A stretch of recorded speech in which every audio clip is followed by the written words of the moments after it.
Hello, I'm David. Hi, I'm Julie. So now we're going to do a review of Jurassic Park Danger Adventure Strategy game by Ravensburger. And it's ages 10 and up, 2 to 5 players, 50 minutes. Now normally I would say check out our how to play and playthrough. Well, we're not going to record one because we do not recommend this game. I will go over a little bit of it to give you some context, and then we'll give our positive, negatives, and neutrals. But basically, we don't recommend this, and this is going to be going in our sell pile. Now, we got this about 3 years ago.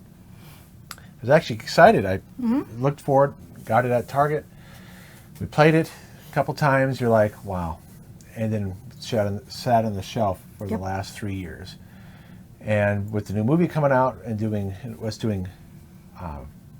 videos on dinosaur-themed games, we played it again, and then we remembered why we haven't played it in 3 years. And it confirmed why it's going to go in the sell pile. Yes. So let's take a look at what you're doing. So it is based on the first movie. And so the start tile always goes in the center, and these tiles will change from game to game. So you have the center ones that go around like this, and then the perimeter tiles will go around randomly. But you will always have the maintenance shed, the visitor center, and the control center on the edges here, and the helicopter here. So the object is that the humans have to activate all 3 buildings by moving into there and rolling at least a 5 or higher, and you can play cards out of your hand to modify the die. In the meantime, one player will be the dinosaurs. And they'll be playing cards to make the humans lose cards. If a human has no cards that they can play out of their hand, that player is dead. So the dinosaur player will win if 3 human players are eliminated, and then the human players will win depending on how many players you play. Will win. Let's see, where does it say that here? 2 to 3 players, 2 characters must escape. 4 to 5 players, 3 characters must escape. But the dinosaurs always win if 3 characters are eliminated. So let's take look a little bit more at the characters here. So you have all these characters from the movie, so that's a positive thing. So I'm just going to show them real quick. And some of them have different abilities. For instance, Ray Arnold, go to the maintenance shed location to collect Ray Arnold's gold token. Now, why do you need to collect the gold token? Because you have to finish your goal after all 3 buildings are turned on to get to the helicopter. So it doesn't matter if all 3 buildings are turned on. Ray will have to go to the maintenance shed here so when Ray comes up in the center of in a 2-player game, you're going to play with 2 characters. So if I have Ray and Ian, let's say, okay, we'll start right here. Ray's gold token will go here. Malcolm's goal will be, before you roll, guess, because he's chaos, right? Before you roll, guess whether the die will be even or odd if collect Dr. Ian Malcolm's gold token. So his is a little bit easier to get. Yeah. But you're not going to be rolling the die all the time. So now that I think about it, the only time you're going to be rolling the dice is to turn on these buildings. So that could be kind of hard for him to get that. The point is, though, you have to go here, get the gold token, you place it there, and then you can go to the helicopter. That seems pretty easy, right? But let's take a look. Let's take a look at the other characters. Okay, you got Robert Molden, Alan Grant. You got the lawyer. You got the young boy, Tim Murphy, John Hammond, and Dennis Nedry. I just noticed they probably replaced that R&D and changed it up. It's nerdy, get it? Oh. I've never noticed that before. All right, so when you turn on the maintenance shed, you can decide if you want to make all the fences electrified. The problem with that is that human players won't be able to go through them either, but it will block dinosaurs. Okay, so you have cliffs and fences that you have to climb. You need to spend cards to do that. Maintenance shed will turn them all on, but humans and dinosaurs can't go through them. The visitor center allows you to draw 2 cards from your discard pile. The control center is the most important one, because what it does, it prevents the dinosaur player from going into these locations. So part of my review is you pretty much got to you want to go to the control center almost every time, and the dinosaurs are going to try to prevent you from going there. So let's take a look at the cards. So this is a hand management game. So if I'm John Hammond. Okay. You start out with all your cards as a human player. So you can run. And then you can climb. Okay. Because you got to climb over cliffs and fences when they're not turned on. And running allows you to move to an adjacent space. And then sneak allows you to disappear briefly. Okay, so your character comes off, and then you can reappear in the same space or an adjacent space. So if I sneak, I can reappear in any one of these, and that's how you can get around dinosaurs, because you can't move into spaces with dinosaurs. And so this is one of the strategies is, if Malcolm is with John Hammond, and we got to get past that T-Rex. And what will happen is, during the turn, is I will select a card. So let's say John is going to sneak. He puts it face down here. Julie will select what she wants her dinosaurs to do. She'll select it there. She'll put it face down, and then what is Malcolm going to do? Well, Malcolm is going to do, and this is one of the strategies that you'll need to do here. Malcolm is going to run. Okay, so he'll put that face down. Imagine that's there. And there's some things that you can do that are free actions, like distract. Now, John Hammond does not have a distract action. So what could happen is, Julie goes, the T-Rex was right here, goes into here. The Velociraptor, well, she has 3 abilities she can do here once per turn. She can pick one of these, but not the same one twice. So if she does the Velociraptor ability, she can't do it next turn. So that's why this marker here shows that she's used it. Next turn, she can do the T-Rex or the Dilophosaurus, or rest and just reset it. But so if Julie selected this card, she can move 2 dinosaurs one space each. And then, for instance, the Velociraptor can move up to 2 spaces in a straight line. The T-Rex can attack one character twice. The Dilophosaurus attacks one character in an adjacent space. So let's say Julie, because Julie will move first. You took my cards over there. Your character, yeah, right here. She played the card. She moves the T-Rex. She can have the Dilophosaurus attack, and then she's going to use a special Velociraptor ability and go in here. So now each character, depending on how the attack goes, I'm going to lose cards. Okay, and remember, if I lose cards, the character dies. So she does her attacks.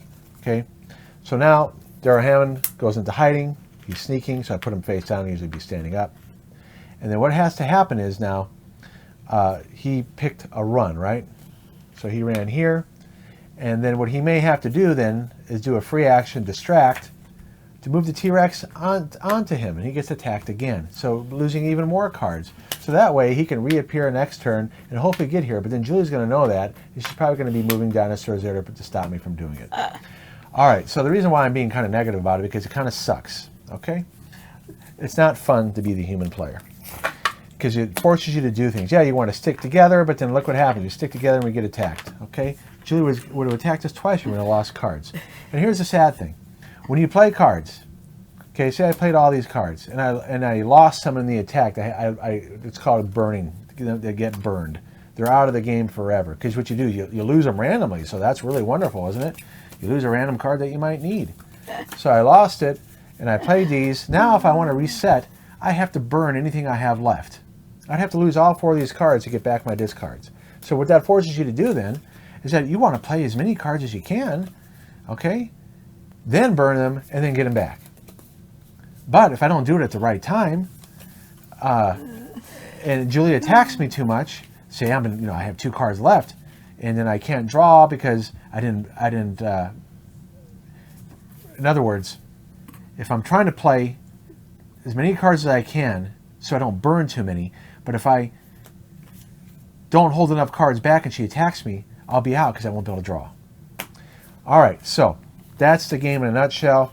You're going to be playing multiple characters because the characters can die, and then you bring in another character, or if they escape, you bring in another character. So you're always, that's the good thing about the game, you're always going to be having a character to play, whether they die or escape. And here are the crappy meeples. Okay, right there. Wow, how exciting. So you don't hear me to be this negative because you're going to see in the review why. So let's take a look now. All right, you guys know how we do our reviews. Yeah, I already mentioned it. Okay, so right. I'm going to go Julie's right now. going to go Oh, first. geez. So Julie's really quiet, but she has a lot to say here. So here we go. It plays really slow. It really does. And I don't like slow games because I get tired because it takes forever to play. Everything's boring. The art on the cards, the meeples are plain. I mean, it's just, this is boring. I have no other words except to say that. All right, what's the next one? There's no tension or excitement in eating the characters. It's kind of like, all right, I ate one, I'm going to eat another one then, you know? It's just not that great. And then I think my last one is I couldn't wait for it to be over. It's easy to play the dinosaur. Oh yeah, I'm always a dinosaur. Yeah. So there you go. That's why I said, eat people. And as I said, I couldn't wait for it to be over. I just was like, okay, we're done. I don't want to do this again, and we will never have to do this again. Thank you very much. Okay, so here's mine. Oh my gosh. Okay, Fiddly, one versus all escape game. What I mean by Fiddly is that the rule book blows, okay? An experienced person can get through it, but I have to look at this page. I have to look at this page for certain things to do, movement actions, okay? And then the reference card, what they put here to reference doesn't mention all the things you can do here. So I got to be like, okay, what do I got to do again? Because here's attacking here, but then it talks about attacking, things you can do here, and then the humans are here, but then I got to go back to here to remember what to do there. So it's fiddly in trying to remember the rules. A reference card could have helped, but knowing how this company does reference cards, they wouldn't have done it right anyway, because we reviewed a lot of their games and they screw that up all the time. And I'm only saying that because they need to get better at this, okay? They had problems with Alien, good game, but they had problems with the reference cards and they had misprints in it. Gargoyles wasn't done well. They had really bad misprints in that. And this game is before that. Right. So you'd think they'd learn, okay? But they're not. And so the rule book makes it fiddly because they don't have a reference card. Right. So it's hard to remember how to work things. Like when you do go sneak, how does that work again when you pop up again? And when does the dinosaur, they can sneak too. Yep. So it just makes it difficult to play correctly. Okay, because you're referencing the rule book more than you need to. And then you got to thumb across many different pages. All right, so I said that annoying rule book, not easy to learn or teach, lacks reference. You're going to find yourself looking at it a lot to play it correctly. Unless you take notes. Unless somebody's done a referencing a BDG, I don't know if they have or not. So it's forced, restrictive, obvious strategies. So yeah, you want to stay together because someone's going to have to be the one that's going to have to do the distraction to move the dinosaur into their space so they get attacked. And so then you can move through it to get to the stupid buildings, okay? Yeah, Julie's laughing because I'm usually not this brutal, okay? Not fun, too difficult for human players, frustrating, it's punishing. It's fun to be the dinosaurs because you get to kill everybody. But for the humans, you're like, as a hand management game, you're thinking, I can't do enough with the cards. I don't have enough runs. So now am I going to have to burn through my cards to get those runs back? But then, okay, I get to the building, right? And then I don't have enough cards to get back to the helicopter. So I turned on the building, great. But now I'm going to die because I can't get to the helicopter. So that character's gone. So then you bring in another character who has to complete their goal first, which could be anywhere on the board, and then get back to the helicopter. So that's why it's punishing. Okay, boring, meeples, average component quality. Yeah, this is lazy. Okay, come on. Yeah. But you did this right. That's well done. That's nice. But really, regular meeples? And some people are okay with screenshots. I don't mind it, but that's lazy too. Okay. So decent dinosaur meeples, tile art, and screenshots, if you like screenshots. But like I said, screenshots is the laziest thing to do from a graphic design standpoint. Because what you do, you basically just get the images from a 4K resolution, or you get it from the intellectual property, the license holder, and they provide you the screenshots. You just load it in. It's not hard to do. Okay. Now this did take some effort here. Yeah. Okay, this looks good, and dinosaurs look good. Okay, so let's take a look at how we rated it now. I don't think it's going to be very good, do you? And why we have it going in our sell pile. So if you want to buy this game, don't watch this review, okay? If you want to buy it from us, okay? Okay, Julie, won't play ever again. No. No. No, I said bad, likely won't play this again, because supposedly on BGG there is some modified rules. Oh, okay. All right? Now, I'm not going to invest the time to play it. But if someone says to me, hey, would you like to play Jurassic Park with these modified rules, and I play their copy, I would be polite and say, sure, I'll try that. But I'm not going to invest any more time into this game. No. There are better games. There's only so many time in the world, and only so many games you can play, and I'm done playing this game. Yeah. Okay. So, this is why you watch our channel, right? I like Ravensburger as a company, but they need to do better. And we've reviewed their other games. We like Jaws, for instance. Jaws. Oh, yeah, Jaws is fun. Jaws is a good game. Alien's a good game. But some of their other ones are not so good. And so they have inconsistent design going on. All right. So thanks for watching. Thanks, guys. Hope you like and subscribe, and we'll catch you next time. All right. Take care. Bye. Bye-bye.